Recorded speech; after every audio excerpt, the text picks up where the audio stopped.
মাই dear friends, আজকে আমাদের রোববারে ওপিপি ছিল, তো ওপেন প্ল্যান প্রেজেন্টেশন ছিল, সেটা আমরা সেরে এখন আমি যাচ্ছি। যেটা হচ্ছে কিনা একজন আমারই পুরনো ডিস্ট্রিবিউটার, সে বুঝতে চেয়েছিল যে নতুন প্ল্যান কিভাবে কি কাজ করা যায়, তার মায়ের নামে আইডি ছিল, সেখানে যাচ্ছি। তো যেতে যেতে আমি মনে হলো একটা ভিডিও আপনার সঙ্গে করি। আমি সেই ভিডিওটা নিয়ে যেটা আমি বলতে চাইবো, যেটা হচ্ছে কিনা যে এই পৃথিবীতে ম্যাক্সিমাম আমি রিয়েলাইজ করলাম, যে কোনো ধরনের দুঃখ আমরা জীবনে পাচ্ছি, বা আমি ডিপ্রেশনে আছি, যে কেউ হোক, if you are in a depressive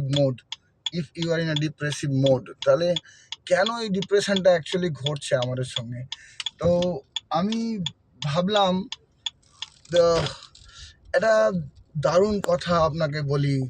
সেটা হচ্ছে কিনা আমি ওশোর একটা ভিডিও দেখছিলাম। তো ওসব ভিডিও দেখতে গিয়ে আমি ফিল করলাম ওনার একটা কথায়, যে একটা লোকের বাচ্চার ডেথ হয়ে গেছে, প্রচণ্ডভাবে তিনি মুমূর্ষ এবং দুঃখিত। বাচ্চাটার ডেথ হয়েছে এবং বহুদিন ধরে উনি অসুস্থ ছিলেন, ব্যাপারটা মানসিকভাবেও ভেঙে পড়েছিলেন।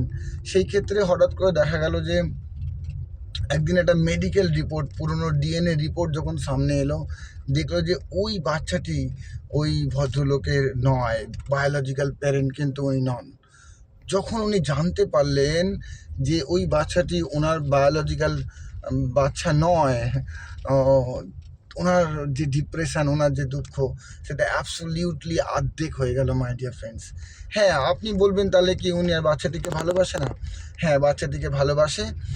একটা যদি কোনো প্রাণীও যদি আপনার কাছে থেকে থাকে, আপনার কাছে চলে আসে, একটা নর্মাল প্রাণী বা পোষ্য প্রাণীও যদি আপনার কাছে কিছুদিন 2 বছর 4 বছর থাকে, তার জন্য আপনার মায়া জন্মে যায়। তো একটা বাচ্চা যখন আপনার কাছে এতদিন ছিল, আপনার তো মায়া জন্মাবেই। তাহলে সেই ক্ষেত্রে ও দুঃখিত, কিন্তু ওনার যে ইন্টেন্সিটি অফ সরো বা গ্রিভেন্স যেটা ছিল, যে ঈশ্বর কেন আমার সাথেই বা এটা করলো, সেটা কিন্তু ওনার মোর দ্যান 50% কমে গেছে। তো যখন এটা রিয়েলাইজ করা হলো যে অ্যাকচুয়ালি কী কারণে এটা ঘটতে পারে, তখন দেখা গেল যে ওই একটাই কথা, যে যে কোনো জিনিসের সঙ্গে আমাদের অ্যাটাচমেন্ট, ওই বাচ্চাটির ইমোশন, বাচ্চাটির সঙ্গে নিজেকে অ্যাটাচ করে নিয়েছিল, ওর সমস্ত দুঃখ আনন্দের সঙ্গে নিজেকে অ্যাটাচ করে নিয়েছিল। এই কারণে কিন্তু ওই বাচ্চাটি বিয়োগে বা বাচ্চাটির প্রয়াণে ওই ব্যক্তি মুমূর্ষ হয়ে পড়েছিলেন, অথবা বিষণ্ণ হয়ে পড়েছিলেন, অথবা ভেঙে পড়েছিলেন। তো এইটা হচ্ছে প্রধান কারণ, অ্যাটাচমেন্ট উইথ সামথিং। যখন উনি জানতে পারলেন কি এর বায়োলজিক্যাল প্যারেন্ট উনি নন বা ফাদার উনি নন, তখন কিন্তু ওনার দুঃখের ইন্টেন্সিটি অনেক কমে গেল। তেমনই পৃথিবীতে যখন আমরা এসেছিলাম, কোনটা আমাদের আমরা বুঝতাম না। আমরা কিন্তু যখনই কোনো জিনিসকে আমার করে বলে ফেললাম এটা আমার, তখনই তার সঙ্গে আমার একটা অ্যাটাচমেন্ট ইমোশন জড়িয়ে গেল। In any case, in your business also, যে কোনো ক্ষেত্রে যখন আপনি দুঃখ পান, দেখবেন ম্যাক্সিমাম সেটা আপনার ঘটে, কিন্তু আপনি ওটাকে খুব আপন করে নিয়েছিলেন বলেই এই জিনিসটা আপনাকে দুঃখ দিতে পেরেছে। আদারওয়াইজ কারুর পাওয়ার ছিল না আপনাকে দুঃখ দেবার। যে জিনিস আপনার নয়, যার সাথে আপনি নেই, যার সঙ্গে আপনার আবেগ জড়িয়ে নেই, তাকে কিন্তু আপনি কোনো মতেই কিন্তু আপনি তার সঙ্গে কিন্তু জড়িয়ে নেই, সে আপনাকে বা সেই বস্তু, সেই জিনিস, সেই ব্যক্তি আপনাকে দুঃখ দিতে পারবে না। তো এটাই গেল একটা অ্যাটাচমেন্টের স্টোরি। বা অনেক সময় দেখবেন আপনার ট্রিগার হয় কোনো ফেয়ার বা কোনো রাগ, কোনো বিদ্বেষ, ফেয়ার হয়। এখানেও অবশ্য একটা স্টোরি বলেছেন। ধরুন আপনি নৌকা নিয়ে যাচ্ছেন একটা কুয়াশাময় নদীতে, যেখানে প্রচণ্ড কুয়াশা, খুব অল্প ডিস্টেন্স পর্যন্তই আপনি দেখতে পাচ্ছেন। এই মতো অবস্থায় যখন আপনি অল্প ডিস্টেন্স দেখতে পাচ্ছেন, তো তখন আপনি খুব সাবধানেই আপনার নৌকা চালাচ্ছিলেন। হঠাৎ করে একটা নৌকার সঙ্গে আপনার যখন অ্যাক্সিডেন্টালি ধাক্কা লেগে যায়, আপনি ইচ্ছাকৃত করেননি, হঠাৎ আপনি যখন ইচ্ছাকৃত ধাক্কা মারেননি, তারপরে কিন্তু আপনার প্রচণ্ড রাগ ধরলো। কিন্তু আপনি ভালো করে নৌকাটার পাশে গিয়ে দেখলেন যে নৌকার চালক কেউ নেই, নৌকাটা খালি ছিল। সঙ্গে সঙ্গে কিন্তু আপনার রাগ কমে গেল। অতএব এখানেই বোঝা যায় যে আপনি কোনো একটা চেহারা বা কোনো মুখ দেখে আপনি ট্রিগার হয়ে যান, আর সেই ট্রিগারটাকেই কিন্তু আপনি দেখে নিয়ে আপনি আগাতে থাকেন, যে এটাই আমার রাগের অথবা ভয়ের কারণ। তো এই ট্রিগার যখন আমরা স্টপ করতে পারবো, আমরা যখন জানতে পারবো যে অ্যাকচুয়ালি কোনো ব্যক্তি ওটাকে কন্ট্রোল করছে না, তখনই কিন্তু আপনি প্রপারলি যখন ওটার যে চালকের সঙ্গে যখন আপনি কোনো ট্রিগার্ড হলেন না, তখনই কিন্তু আপনি জানতে পারেন যে আপনার রাগের অ্যাকচুয়ালি কোনো কারণ নেই। তো আমরা আমাদের প্রবলেমের 99% ক্ষেত্রেই আমরা ভাবি যে বিভিন্ন লোক আমাদের ক্ষেত্রে আমাদের প্রবলেমের বা আমাদের সরোজের, আমাদের রাগের, আমাদের ঝামেলার কারণ বিভিন্ন ক্ষেত্রে কিন্তু আমরা দেখি।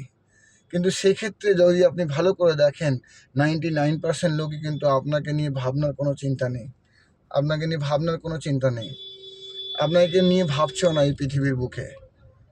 তো আমরা ভাবি সবাই আমাদেরকে নিয়ে ভাবছে অথবা ভাবনার টাইম আছে।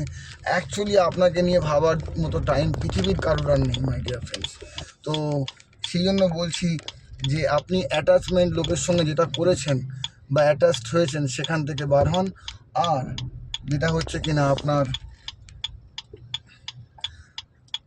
অ্যাটাচমেন্ট যেটা লোকের সাথে করেছেন সেখান থেকে যদি আপনি বার হতে পারেন, আপনি ডিট্যাচড হতে পারেন, সবার মাঝে থেকেও ডিট্যাচমেন্ট যদি করতে পারেন, আর যদি কোনো ব্যক্তি বিশেষকে ব্লেম না করেন, আপনার ট্রিগারটাকে ব্যালেন্স করে নেন, তাহলে আপনার 99% আপনার ট্রিগার অথবা কন্ট্রোল আপনার হাতে চলে আসবে।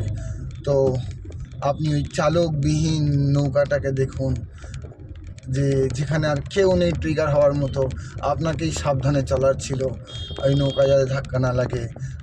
আর এই যে বাচ্চার ক্ষেত্রে যে উদাহরণ দিলাম, যাতে অ্যাটাচমেন্ট না থাকে, তাহলেই কিন্তু আপনার প্রবলেম শেষ, my dear friends. So I wish you all the best. This is Habibur Rahman, your friend.